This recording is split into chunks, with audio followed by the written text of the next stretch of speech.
The episode begins with Nefertima and her team strolling through the town, when suddenly Hellerin stops and looks around. Noting that it's noon but the bell hasn't rung yet, they all realize the significance of the bell not ringing and understand that it's a legal requirement. This leads them to suspect an emergency. Hellerin expresses his feeling that the town is hiding something, although he doesn't know what. Nefertima asks him about it, and he explains that he's relying on his instincts for now. Nefertima thinks to herself that Hellerin's instincts have helped uncover corruption before. She asks him to investigate while she focuses on current events in the town, with the condition that he shouldn't rush. If anything happens, he should display the Osvi family emblem. She then reflects that she'll leave some loose ends for Laz to follow up on. After parting ways with Hellerin, they check the town to return the rescued kobold puppy to its home and discuss the Shiana project with the kobold. They head into the forest to find its hiding place, unaware of the difficulty ahead. The narrative then shifts to Nima and her friends in the forest, trying to return the puppy to its place when they sense something approaching. Nima gets scared, but they find it's a small gelatinous creature. They're amazed as it's a famous monster known for its extremely moist body. Nima wishes to touch it to understand its texture, and it starts moving, indicating that it needs help. Shenki translates for them, revealing that the gelatin wants help for its weak companion up ahead. Nima asks her brother Ralph to go assist, and he agrees, promising protection if things go wrong. Alatin leads them quickly, with Shenki and the knights following. When they arrive, they find something strange, resembling jelly. One of the knights suggests it might be a form of giant gelatin, something they've never seen. Nima realizes that these colorful things inside it are small jelly creatures, and if all were born simultaneously, the forest would be filled with them. Nima runs quickly towards them and urges the gelatin not to give birth here, as the place is cold and dangerous. She tells it to wait until they reach a safe place. However, Will informs her that the gelatin can't move at all. It could give birth at any moment. He explains that once the gelatin becomes a mother, it becomes a parasite and can't move by itself anymore. With its current size, it would only hinder them if they tried to move it. Nima feels saddened and unsure of what to do. Will reassures her that the gelatin won't eat her. It feeds on nutrients instead. He explains that due to the nature of gelatin, it's resilient against most physical attacks, and magic would likely fail against. Ralph suggests it's better if Nima doesn't house the gelatin, but they think they can accompany it if it will protect her. Nima directs her conversation to the larger gelatin and expresses her concerns about housing it in her body. However, the gelatin reassures her that it won't cause any problems. Nima introduces herself, and then she names the gelatin Shizuko. An alliance forms between Nima and the gelatin, as all the smaller gelatin creatures enter Nima's body. Her brother asks her how she feels after this, and she tells him she feels Shizuko inside her. Shizuko tells her that she will be the next mother to the small gelatin in front of her. Shenki advises that they must take her with them and find a safe place where she can gather her offspring. Then Nima thinks of a name for her and finally settles on the name Haku. She takes Haku in her arms. Then Will holds her and asks, "Is this the slime?" Nima thinks to herself that its texture attracts boys. The guard tells them they need to go soon to find the kobold. Nima agrees, saying they will go to find her. Nima talks to Shenki, saying something seems strange here. Will agrees, saying there is something strange, but the scene remains the same. Then Will asks the wolf if it senses anything. Will understands from it and says that magic is not the only phenomenon, and living beings and spirits are not everything. Then she uses her magic, and Will asks her if she figured something out. She tells him yes, but she's not sure. She suggests following Laz. She tells Shenki to wait here for a moment, then they all go. Nima tells Will that if there's something related to him in the book she read. Will replies, surprised that she remembers. Nima explains that's why they were circling around the same place. She believes they might know something about the kobold deep in the forest. Nime mentions there's a sanctuary that only allows entry to those permitted. Then she sees a massive tree. Remembering when Will read her the book, mentioning rare creatures evolving to live long lives, becoming guardians with special abilities. Then we return to reality once again.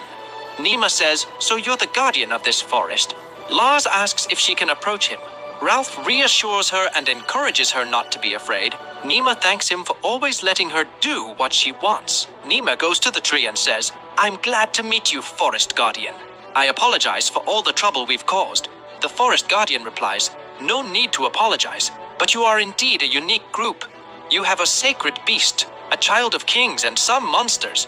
But who are you, little one?" She answers that her father holds our family title, so he can call her Nefertima only. Then the Forest Guardian laughs, saying, "You're a strange child, so what do you need from me?" Nima says they're looking for this little one's mother and asks if he knows the kobold's hiding place. The Forest Guardian asks what she will do when she finds it. She replies that she wants to return this little one to its mother. He apologizes, saying he can't share that information. The kobolds relentlessly chased humans until they were led to this forest, which was a terrible sight. Feeling sorry for them, he decided to hide them from humans. Nima admits she knows what humans did to them is terrible. She just wants to return this little one to its mother and negotiate with the kobolds. They're considering relocating them elsewhere. The Lennis agency plans to send an extermination team here. If she continues to hide them, he warns that she and the other animals in the forest will be in danger. The situation is dire, and she doubts they can avoid a conflict between humans and kobolds. The tree, the guardian of this place, tells her that assuming they can't hide them forever, and providing enough food for them, is a significant problem. Nima wishes she could do everything she can for this little one, and begs the tree, the guardian of the forest, to allow her to help this kobold return to its mother. She pleads with him a lot. At that moment, the forest guardian trusts her, but warns her that if she deceives him, she won't leave this forest alive. Then the atmosphere changes completely and strong winds blow. After that, it calms down. Nima swears she'll never deceive him, and indeed the forest guardian allows her to go to the forest. He tells her that the spirits will guide her there. After everything that has been said and done, come to see me again sometime. Then Nima rejoices greatly and thanks him profusely for that. Afterward, their progress becomes easier, and as they walk along the path, Nima informs them that the forest guardian mentioned there's not enough food for the monsters, and she believes this will also be a problem for the Shayana project. Her brother admits they hadn't thought about that. Shanky is asked what imps eat besides fruit, and he tells her they eat anything. Nima wonders what kobolds eat, and her brother suggests they might eat rodents. This prompts Nima to think about crop cultivation. Suddenly, they hear Lars the tiger roar loudly, and Nux the bird also squawks. Then a large insect emerges, attacking them. However, Nux strikes it with his beak, causing it to fall to the ground. This insect is called a mamoshi, and some are poisonous, which is why it was likely cautious. Shanky informs them that it's edible and has a wonderful taste when roasted. Nima is astonished by this revelation, and indeed, they start a fire and begin roasting the large insect.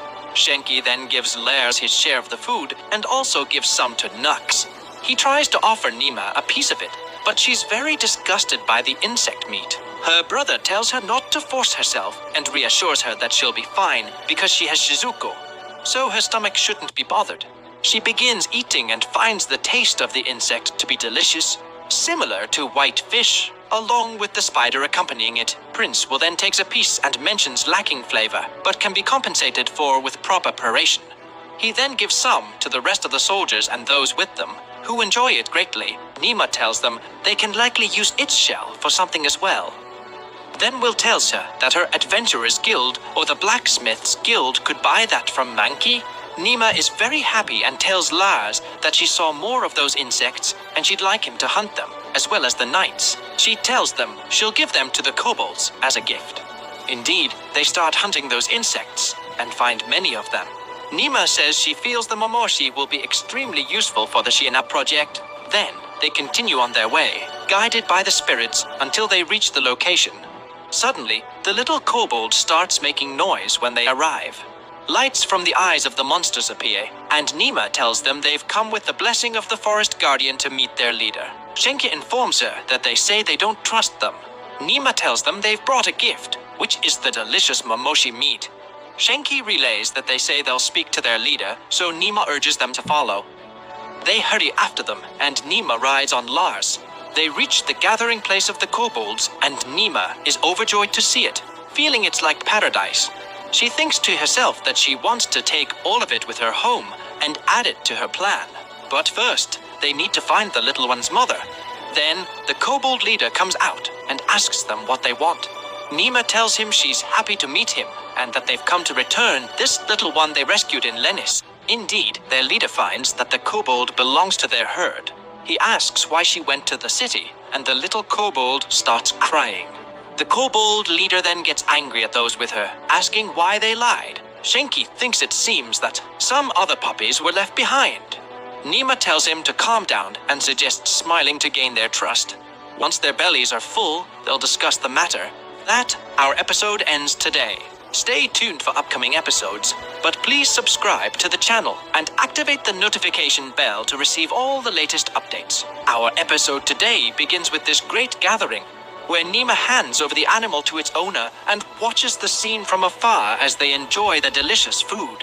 While she does so, the leader of the herd approaches her, asking Nima if she would like some of it, addressing her as Miss. Nima corrects her, saying her name is Cecily, and she is very happy that Nima has done a good job. Despite being human, she is kind-hearted. Then she tells her that they have been persecuted by humans before. Nima asks how this happened at this time, and Cecily sits down and begins to tell her the story. Many of the kobolds were attacked at once, and many died. Nima is surprised by this and tells her that something dangerous is coming. An extermination team will arrive soon, so it's dangerous to stay in this place. Cecily tells her that she knows about this, and as a stargazer, the stars have informed her. She also reveals that her name, Cecily, means starry in the language of the Lash. She then tells Nima that they will fight the humans, so Nima and her companions should return to their city. Nima suggests a beautiful proposal instead of fighting: the Shiana Project, so humans and monsters can live in complete safety. However, Cecily refuses, explaining that this herd is composed of kobolds who survived human attacks, and they want to fight and seek revenge because humans have killed many of them. She has no faith in humans at this time. Nima's brother calls her, urging her to return to the city as soon as possible. Then Nima leaves the place, while Cecily ponders, surprised by two bright stars in the sky. She says, "The rescuer star next to our star. How is this possible? And what does this mean?" At that moment, Mr. Dog approaches her and asks, "What's the matter, Cecily?"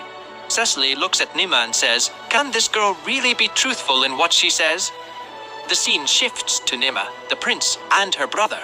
The prince informs her that it seems Karna is coming to them. Karna, their eldest sister. Nefertima expresses surprise, saying, "So all siblings will gather, and there will be a festival of chaos." Then they watch the local report from the troop leader. The Prince speaks, stating that he will conduct an inspection tour. He orders the royal knights, regardless of their positions or ranks, to follow his orders. However, the significant problem is that they will conduct a special inspection of the royal knights, as the prince now has temporary arrest authority under a royal decree issued by His Majesty the King. Essentially, they are instructed to get rid of any knight who obstructs their path.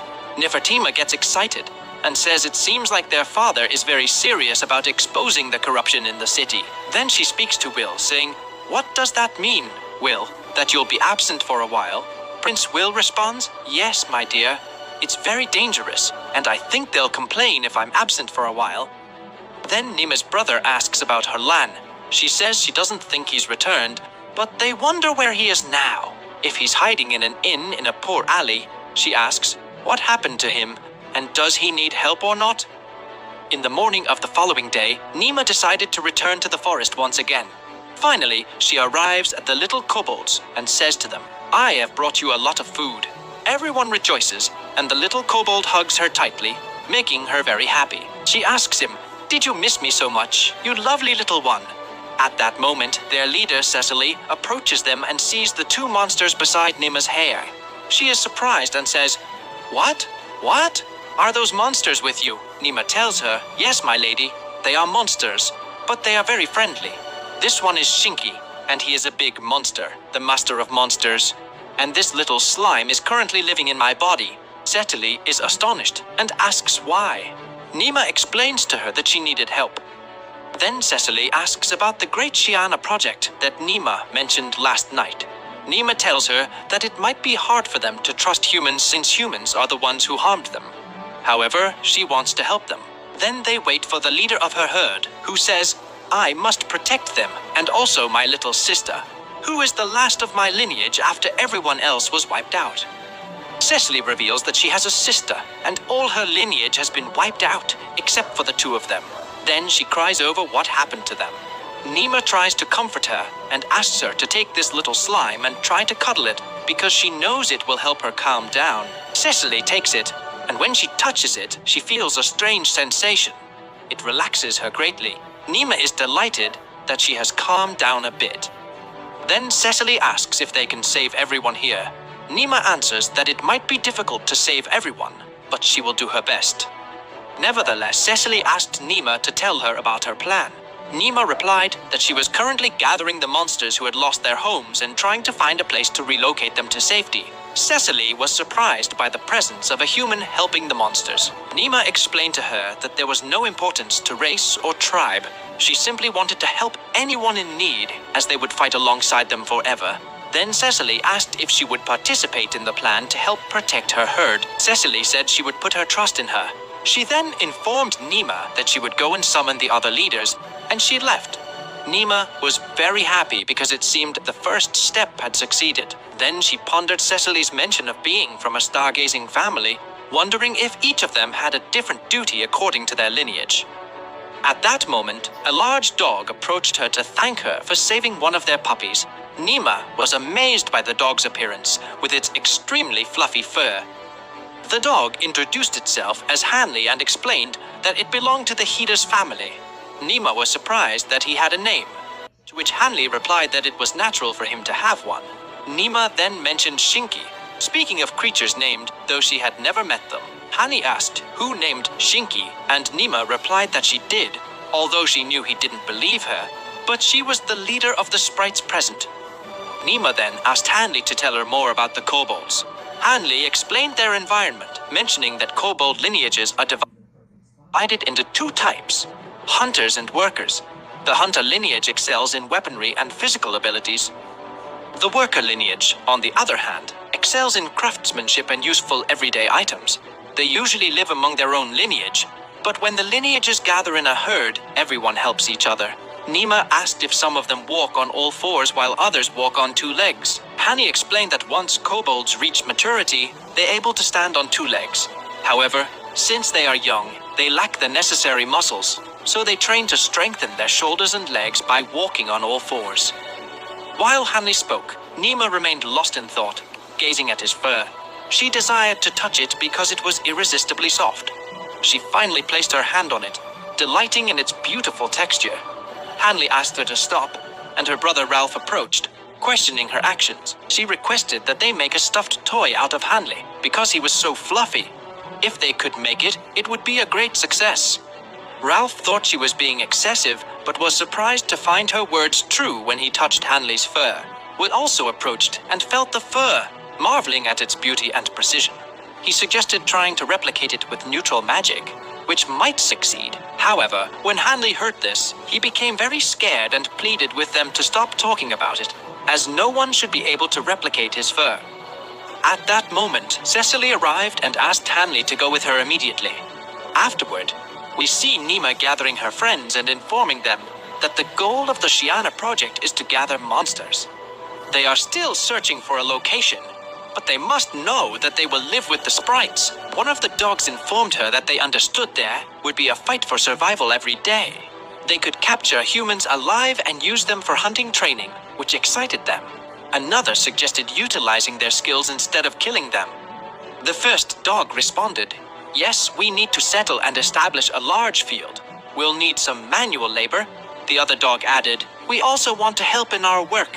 Nima said, "This means you all agree on this plan, so we need to know how to deal with the extermination squad." The female dog spoke up, saying, "We can't stay here. We want to avoid conflict and reach safety until your plan is implemented." Nima asked them, "Why don't we confront them directly? We'll attack Lennis with all we have, then suddenly change direction, taking advantage of the confusion to escape into the sunset. I think we can do it quickly, like the kobolds." Then Cecily's sister shouted, speaking passionately, "Don't let that human deceive you." Nima was surprised when Cecily addressed her, mentioning that this little girl was her sister. She said, "She looks different, with those ears on her head and her fluffy tail." Cecily explained, "She's from the wolf tribe, once an outcast, but now an important member of my family." The prince intervened, saying, "She's not from any wolf tribe. Her fur is as dark as night, and her silver strands resemble shooting stars." Cecily replied, "I'm not entirely sure, but I think she was born as a result of genetic mutation." Then Nima said to Cecily's sister, "Didn't you think we were deceiving you?" She replied, "All humans are alike, greedy and cruel. You're the reason for all our suffering now." Then the wolf said, "Food could be a trap. Should we trust them so easily?" Cecily warned them, "Watch your words." Then Nima said to Cecily's sister, "I don't deny the existence of humans like that, but we came with the intention to help your herd. If you have any idea how to save your herd, please share it." Her response was that they don't tell her anything because she's a child. Nima asked her to tell her what's inside her. Cecily's sister replied, "I can fight too. I can defeat humans. I want to do something for our herd." Nima thought to herself, she feels like an outcast. Nima then asked her, "Do you want to join and fight alongside your sister and everyone else? I can understand your sister's concern, so I think you'll be safe with me." Nima approached her, mesmerized by her wide shining eyes and her soft silky fur. Unable to resist, Nima asked if she could touch her ears and tail. Cecily's sister asked her if she could help her. Calling her sister, Nima confirmed, and Cecily told her little sister, "This little girl is our savior. Stay by my side and protect her." The little girl was overjoyed, and Nima was surprised, asking, "What do you mean by savior?" Cecily explained, "The stars told me that someone would help us, and now I'm sure they meant you." Nima informed her that Will and Ralph were also here. Cecily remarked that without Nima's intervention, they would have abandoned them. Ralph added, "Without Nima, we wouldn't have met. We're as devoted as you." Afterward, the monsters returned to their discussion in their strategic meeting. Then Nima went to her brother Ralph and told him, if possible, he could go and infiltrate the extermination squad because it would be better if we knew what was going on with them. Also, you can use healing magic. I want to avoid any unnecessary losses. Her brother pondered, then ultimately agreed. On the other side, we see the monsters finishing their meeting, with their leader instructing them to quickly gather firewood and allocate tasks to each. The carpenter family started working on tree trunks and making the carts they needed for escape. The weaver and diver families made ropes and nets. The green family and philosopher family scouted paths for the plan, marking trap locations and meeting points after the escape. Then, we see Nima going to her brother and finding him talking to one of the kobolds. He tells her that using the catapults will mean more firepower. Another kobold appears and informs her that there's a possibility of 5 or 6 accompanying her, and he is the 4th cluster, and the 3rd is the siblings, and his name is Vika. He tells her that he will be with her and his group, and they will be messengers if she sees anything. By the way, the puppy he rescued is the 12th son. Nima is very surprised because their family is large to that extent. He tells her that it's very normal because rarely do large families gather to form one herd, and he doesn't know how many members of the other herds are still alive. It might be easier to gather with them if we follow your plan. Nima imagines, when she meets the rest of the herds, that it might end up with her being part of a larger family than the dogs, and she's very happy because her fur is very soft and fluffy. At that moment, her brother Ralph comes to her and breaks her imagination, telling her that they have finished the meeting and they have decided that 2 messengers and scouts will accompany you, and the 5th and 6th puppies will accompany you. Nima looks at them and says that these are not names but just Japanese numbers. On the other hand, if there is a building with her in the city, they try to return to Linus. Nima tells these 2 puppies to listen carefully, count the adventurers' forces, and if they encounter any problems, look for these people. The puppies quickly leave for this direction. Nima says she will use Nox as an emergency messenger and communicate with her brother. She thinks he won't have much to do with the spider glacier right now as he's still small. Suddenly, these 2 figures appear, the man wearing a hat and the man covering his eyes. They say they will sneak into the adventurers' forces to gather information. Nima is very surprised by their disguise, and Prince Will says he thinks they should visit the Knight Center. Indeed, they go there, and the leader of the place greets them. The great knight, Prince Will, tells him there's no need to speak formally to him while he's here, as he's only their companion. And more importantly, are you responsible for the extermination of the kobolds? Prince Will asks him. He replies, yes, I am responsible for that. The prince then says, there's something I'd like to discuss with you regarding that. The responsible one naturally agrees to Prince Will's decision. Suddenly, Lima notices the presence of Hilarion and is very surprised by it. He gestures for her to be quiet. She wonders why he is here, as this is the night center and he is not wearing that attire. Then she tells him that Nima submitted a report last night. Despite that, they gather with the leader responsible for exterminating the kobolds, and Ralph, Nima's brother, begins to speak. They ask the responsible one to go with them to exterminate the kobolds. The leader warns him that it's extremely dangerous. Ralph informs him that his father is preparing to send reinforcements to the city, and if he stays here without doing anything, that disgrace will befall the Osfe family. The leader of the mission tells him that even so, he cannot guarantee their protection. Nima speaks up at this point, suggesting that he stay in the background and help treat the wounded. The man wonders if he knows how to use healing magic. Ralph tells him he can use it moderately. In the end, the responsible leader agrees to have him with them in exchange for borrowing 2 guards. Then, he allows them to join the rear lines. Prince Will informs these 2 guards, who agree. Suddenly, there's a loud knock on the door, and the red-haired soldier enters, telling the leader that there's an emergency situation. He whispers in his ear, startling the leader, who quickly apologizes and says he must leave for a moment. Shaky asks what's happening, and he tells her that some of the knights have been injured while trying to resolve a conflict between a group of adventurers. One of the injuries is very serious. They quickly rush to see what happened, and indeed find some fighters severely wounded. A group of healers is already using healing magic to treat them. Nima is greatly surprised and saddened by what happened to them. And with that, our episode ends today. Stay tuned for future episodes of this amazing anime. But please remember to subscribe to the channel and activate the notification bell to receive updates. In the most remarkable episode yet, where animals and kobolds are set to battle against the city's army, the situation takes a dangerous turn as King Dimas himself emerges with a cunning plan orchestrated by Nima, flipping the tables entirely. Additionally, the little spider will play a significant role, and things will worsen considerably. Nima will summon the Great Red Dragon. What will happen next? Follow through to the end to find out everything. Our episode begins as the prince approaches the person in charge of the Kobold Eradication Squad. While they are in discussion, someone hastily enters the room and exclaims, my lord, the situation is extremely dire.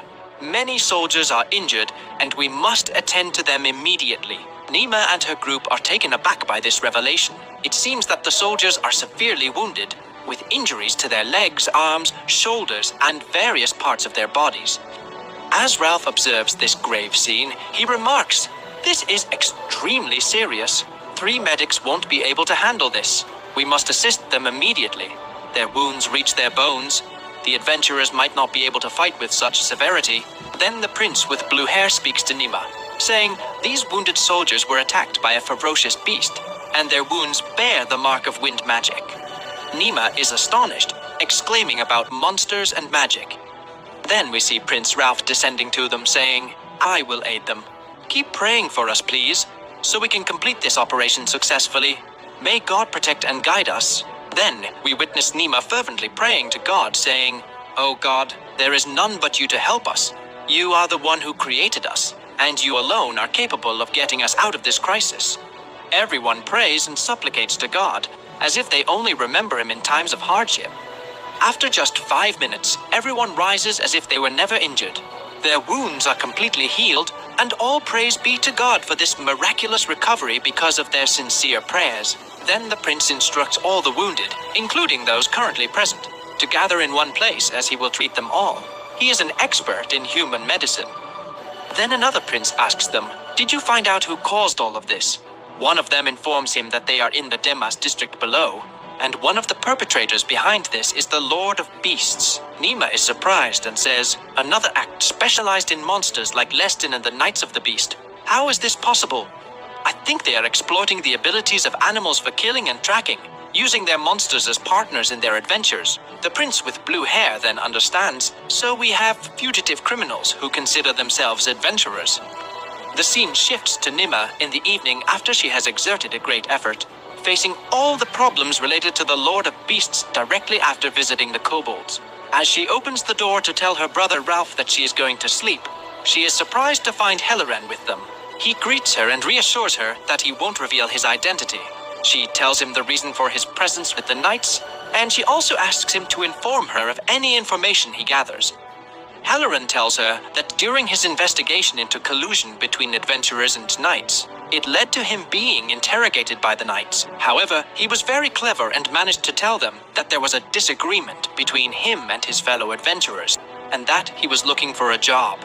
They then recommended him for a desk job, and now he's disappeared among the knights to investigate them, feeling like a great spy. As for the fruits of this espionage, he discovered that the regional leader is suspicious, as he was stealing relief aid, embezzling money, and taking bribes from the adventurers. All clear and obvious suspicious actions. Nima asks him, why are the adventurers also involved? Helleran raises his index finger like Abu Ubaidah and says, to make them look good to the guild, if they pay him, he'll exaggerate their accomplishments. The blue-haired prince asks, do you have any evidence of this? He replies, I couldn't trace the money's path, but I'll try my best to follow the trail of this money, although it might be very difficult. The prince tells him, yes, it is indeed difficult. Knights are notorious for mismanagement even in my country. I hear that leaders are always struggling with the accounting department over how to spend money. So it seems that the regional knights are the same. Helleran reassures him, don't worry, Commander. Your requests and delivery operations may reveal something. Then the other prince rejoices greatly and says to him, O Helleran, I hereby entrust you with my royal emblem. He then gives him that dagger and tells him, don't let them escape. But you should know that you are now under the protection of both the Osphai family and the royal family, and your life will be at great risk. Nima then approaches him and says, as long as you can find evidence, Will and the others will take care of the rest. So prioritize your safety and be very cautious.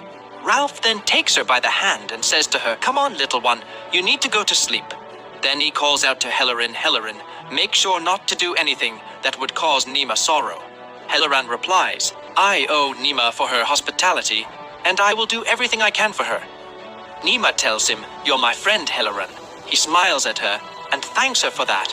Nima is surprised and says to herself, I didn't know Helleran could smile like this. Then Prince Will speaks to Prince Ralph, informing him that Haleda the Red will arrive soon, and that the plan will be put into action the next day, but it will be tough on Nima. However, Will tells him that there is no way around it, as this is the path she chose, and she knows she bears a great responsibility. The scene then shifts to Sekeli's sister speaking to the Poppies, telling them that this is their final strategic meeting for tomorrow, which is extremely important. Cecily then talks to the prince and asks him if the children are bothering him. He replies that they haven't done anything, and that everyone needs to know what's going on, even if they won't be fighting. He then addresses all present, sizing that the most important thing he wants is for everyone to realize that this battle is to transfer their herd to a safe place. He asks them not to forget that they are here to help, as it is Fatama's wish. Then he delves into the matter, stating that the eradication squad consists of 53 knights and healers.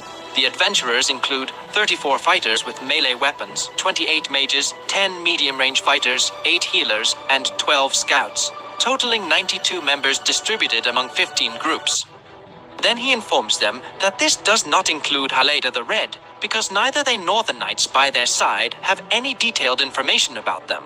Nima thinks to herself that Will is the prince of this kingdom and cannot sacrifice his knights or the people for the sake of the monsters. So, she must think carefully to solve this problem.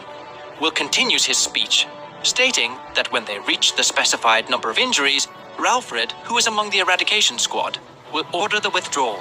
Nima is not satisfied with this statement, as they won't be able to protect the kobolds like this.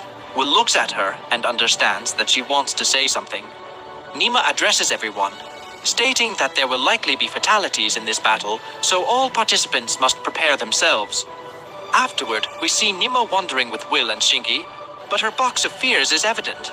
Will speaks to her, asking her to stop displaying this expression, as it will panic everyone if they see their leader distressed. She must not show any concern, but remain cautious, because once she chooses her path, she must stick to it. Nima asks if he always does this, to which he replies that he does, as he wants to follow in his father's footsteps to become a king someday. He constantly doubts himself, wondering if his choices will disappoint those around him and his subjects or not. He tells her she needs to think more before speaking, and Nima realizes he's right in everything he says, so she must prepare herself as well. At this time, a report comes from Ralph, and Will finds out that the Monster Lord and the person fighting alongside him to bolster their forces have been released. Nima becomes very fearful, and Will becomes very angry because this fox leader dares to overstep his authority. We see Nima tense as the situation worsens and she doesn't know what to do. At night, we see Nima bidding farewell to her friends as they go to their work. The puppies come to her to play, and the leader of the fighters tells her they're trying to cheer her up because she's scared. She asks him if he's scared too, and he replies that he has lived long enough in a world where death can grasp him at any moment. His fear has been torn apart long ago, and if he lets it get to him, he won't be able to protect these children. Of course, he intends to protect her life as well, even if it costs him his own. He then tells Nima that they have chosen to put their fate in her hands, so she must do what is her responsibility to do. Nima understands his words well. In the morning of the next day, everyone gathers at this location and Will speaks, stating that the battle is near, but he will change their priorities and objectives. They've heard that Haleda the Red has arrived, and that the Monster Lord has been released. The Monster Lord has inflicted severe injuries on many knights. He asks them to first make sure to subdue him, and then hand him over to the investigator. Then Cecily's sister comes to Nima and asks her if she's okay. Nima is very happy and thanks her for asking. She is the one who planted these seeds in the end. Then the knights arrive. The eradication squad comes. He tells them not to neglect their defense. Then Lak speaks to Yugai, saying that he thinks there is a hidden aspect to this job.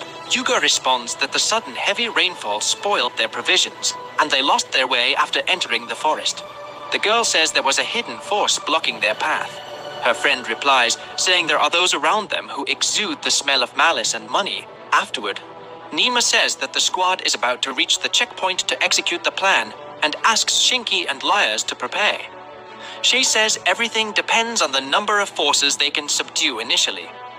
Then Will uses his magic, saying they will create thick fog to obscure their vision, and there's an explosion in the sky. Yuga says they will burn whoever comes first, especially the higher-ranking ones among them. So if you see the werewolf, kill it first. We see all the knights disturbed by the fog because they can't do anything, and they can't dispel the fog with magic. Lak says, stay close until we're out of the fog. In the midst of the clouds, the animals enter and capture the adventurers. Then Will tells Nima that they have captured the Monster Lord. After that, Nima asks the leader where the monster is. Suddenly the monster appears from behind them and attacks this dog, but the spider appears and wards him off, and the leaders also ward it off. Then Nima asks them if he's dead or not. He tells her it's just paralyzed. Nima rejoices and thanks the spider, saying, I think it's poisonous. Then the prince says, looks like the next phase is upon us. The kobolds are chasing them, and they set up traps to surround them. We see the squad very frightened, trying to flee, but they can't escape because traps are everywhere. Nima is delighted to use the slime in the plan because it requires them to eat everything. Lak warns that it's very dangerous to act recklessly in such circumstances. Yuga asks Sarah to save them, and indeed, she uses her magic, and a beam of light emerges from the ground. Nima and the prince are amazed, and he says it's casting a central pillar. Nima suggests using a solitary spell against a medium-level earth spell, either an unbounded spell or an advanced fire spell, as fire is the opposing element to earth. Nima asks for Sora's help, but he says he can't do anything here, as some of them will be harmed if he does. Then the battle begins between the kobolds and the eradication squad, and they strike them. Lak tells Yugi that there's a scent of humans in this battle, and he doesn't know who, but someone is helping them. Then Yuga sees Nima and is surprised, saying he didn't imagine her being there. Yuga speaks to himself, saying that a third of the forces have been injured, but most will soon be back on their feet. However, the problem lies with those who have lost their equipment. Then we see the monster attacking Yuga, killing him, and he tells the army that those with medium magic should protect the injured and the healers and orders them to move forward.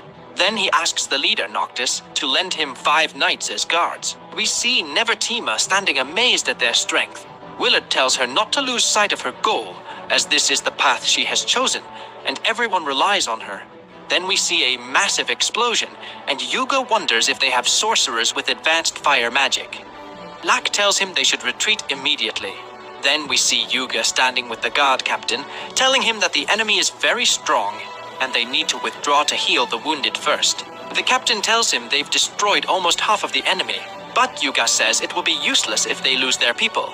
Yuga wonders why, despite the enemy's strong attacks, the army suffers no damage, and he questions what happened to the adventurers, as he only sees the knights. His friend asks if the eradication operation could be planned, and then we see Alfred speaking to the captain, telling him they will withdraw because even if they treat the wounded, they won't hold up without the healer's magic. Then he wonders if the kobolds are planning something. The girl informs them that werewolves are their 3rd evolutionary form, and each has unique abilities. If they specialize in magic, it's very difficult to defeat them. Yuga tells them that monsters divide into those who can evolve and those who can't.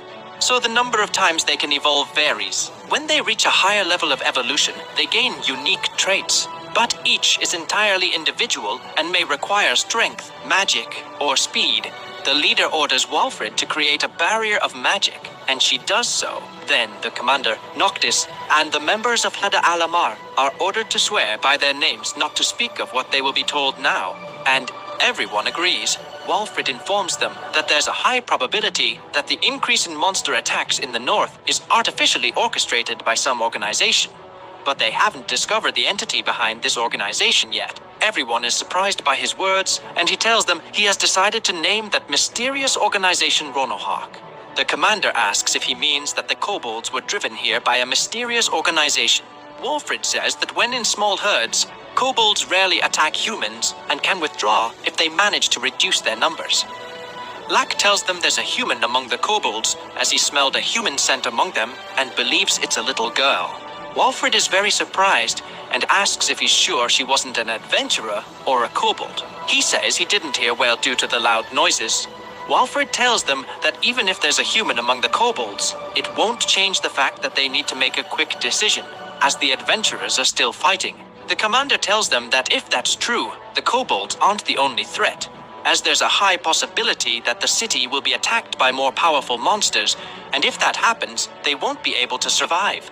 Then he orders everyone to attack, but suddenly they hear a very loud, thunderous sound and rush toward it, finding all the adventurers on the ground and not finding the kobold group. Yuga angrily asks what happened in this battle, and Walfrid looks at the trees. And so our episode ends today. To follow the rest of the episodes, please subscribe to the channel and activate the bell icon to receive all updates. In this amazing episode, which is the last episode of this anime, we see Nima completely shocked as the wounded injured, and those who lost their lives are being transported to that location. Meanwhile, the commander's sister was crying because the scene was very gruesome. They were killing them mercilessly. Everyone was risking their lives in the fight. Nima speaks to herself and says, "This is not like the battles I've seen from behind the screen. Some of those who were with us just hours ago are now gone, counted among the dead. It's very sad." Then Nima gets angry and screams, "This is all my fault. This is the result of my decisions." Then Shinki comes to her along with the prince. And the prince says to Shinki, "Come on, Shinki, prepare the lightning immediately." Then he shouts and says, "O kobolds, prepare yourselves, cover your eyes and ears." They prepare for the big and deadly lightning, striking all the soldiers present. Then they quickly withdraw from the battlefield before the others wake up.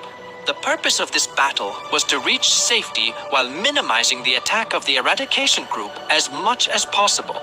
After an hour of walking, they finally arrive, and the commander welcomes them with everyone around her. She asks them where the captured adventurers are. The prince tells her, "We left them behind. They'll realize as soon as they wake up. The Lord of Beasts will be handed over for investigation." Then he informs her about the casualties, that 14 members of the group died, with 11 severely injured, either petrified or mutilated in other ways. The healers did everything they could, but it seems that the restoration was very difficult. Nima becomes very sad and says, "It's my fault. I made a mistake. Then she cries, and one of the dogs cries too, saying, "Our leader sacrificed himself to save me. If only I had moved faster, I could have saved him." Nima cries a lot and remembers the commander's words, "You must do what falls on your shoulders." After that, she speaks to them and says, "You must stop crying. This is an insult to those who have fallen." The dog shouts loudly, "All of this is because of you."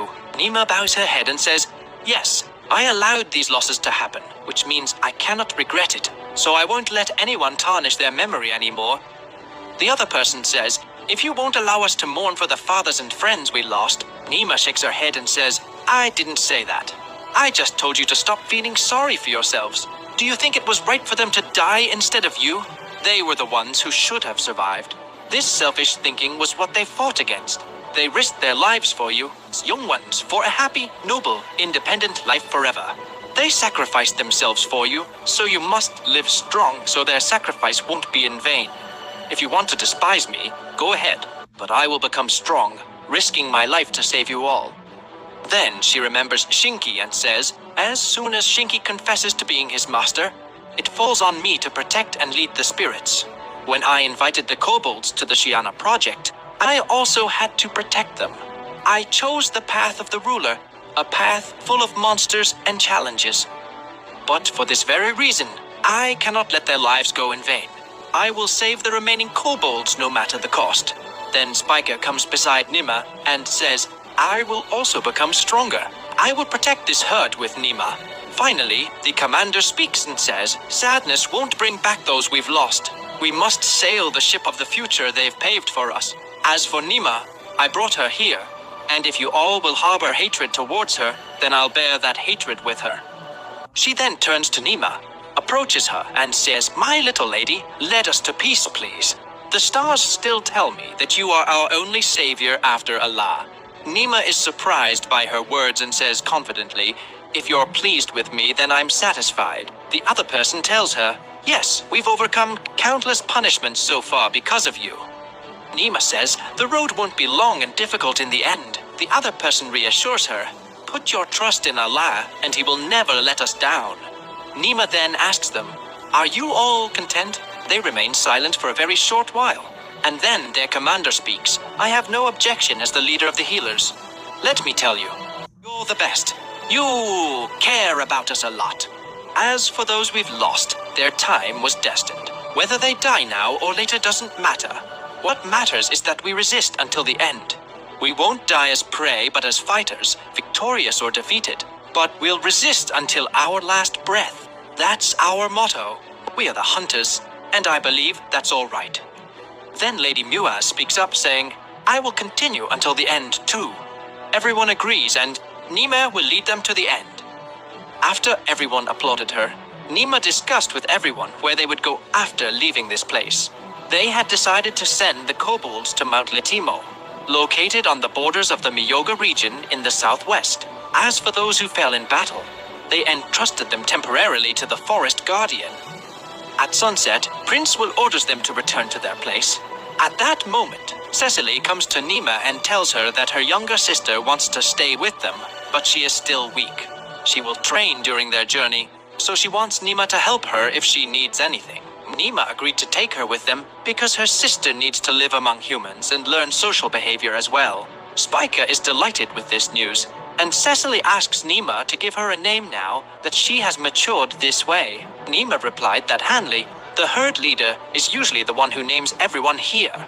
Cecily tells her that her little sister is not a monster, so she won't be associated with her unless Nima names her. This made Nima think for a moment, as this little one is a member of the Starwolf tribe, so she chose the name Star, which is Spiker, the star of spring that heralds the end of harsh winter. Spiker is very happy with this name as she loved it a lot. Then these two little ones rush to Nima, and she doesn't understand what they want from her. Cecily tells her that they want her to name them as well. Nima tells her that they will be associated with her if she names them. Cecily says she would be very grateful if Nima gave them names, as she is curious to see how they will grow. So Nima gave them the names Seago and Rexy. When she gave them their names, marks appeared on their foreheads, and the dogs were very happy about this. They continued playing with Nime. After that, Prince Will speaks, saying that they must return now as Ralph has contacted them. The eradication team is about to set up their camp. Will and Nime move to execute their plan, while Cecily stays with the rest of the team. Cecily asks them to take care of themselves, and Nima tells her that they will meet again with everyone once they finish their work. Then Nima bids farewell to her friend Speaker for a short while, as she has to wait for her. Then Nima, Will, and Shinky arrive at the palace, where Shinky informs her that they will spend the night in Gallia and depart tomorrow afternoon. They will use instant teleportation magic at Darsheli to reach Fubi, but this depends on Hilran's report. Hilran meets them, welcomes them, and informs them that he has brought the evidence they discussed, including request receipts, delivery confirmations, and usage logs. He found additional request receipts but couldn't find the goods anywhere. There are also signs of tampering in the usage logs. Nima is shocked because this means that the invoices are fabricated, implicating merchants and some knights. Will speaks, saying they will conduct an investigation based on this. He will now request agents from the capital immediately. Nima asks if he will arrest them himself, and Will replies that he doesn't want to waste too much time here. There's more to the story, and someone else besides the leader should be caught. However, he wants to review the details first. Ralph enters at that moment, and Nima is very happy to see him. Ralph informs them that they managed to avoid losses as everyone has already gathered for the honor ceremony.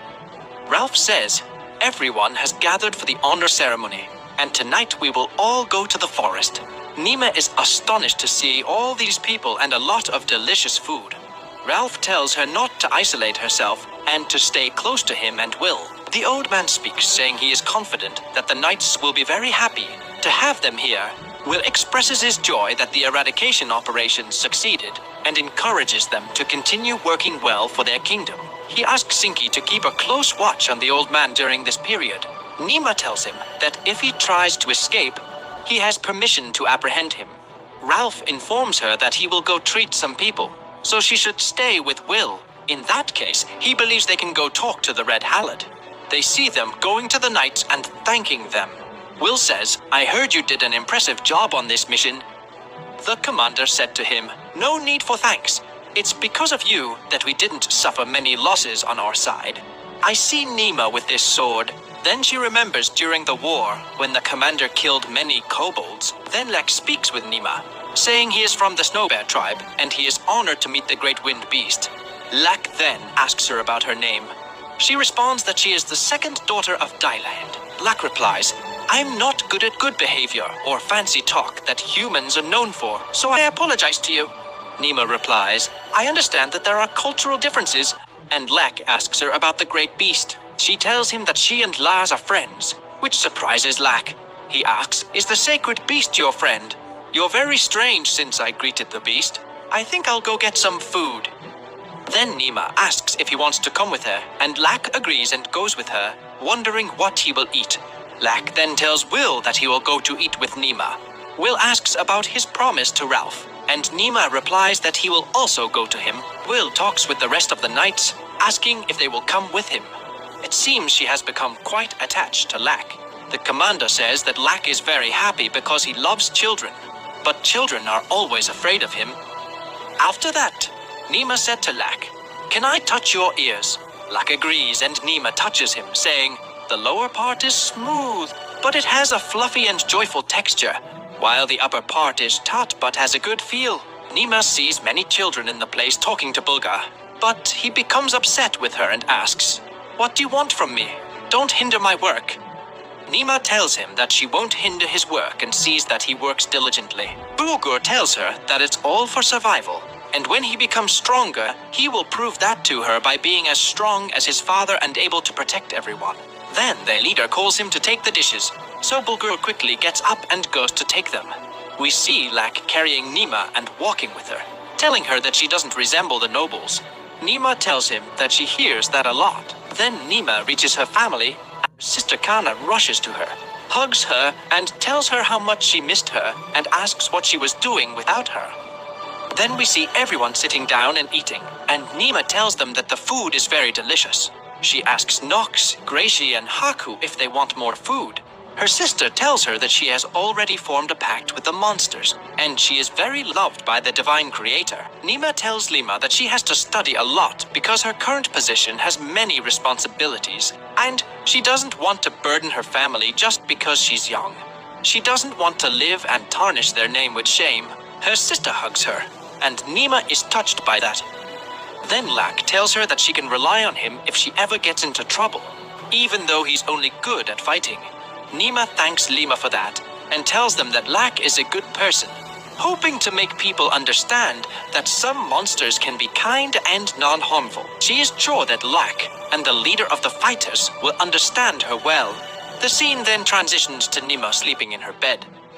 Then we see Sol standing in front of her balcony, waking her up from her sleep. Nima gets up and goes to him, asking him what he's doing in Linni's. Sol tells her that it's nothing important, but if she can, he'd like to show her a little of this world. Sol then takes her and flies with her, making Nima very happy about it.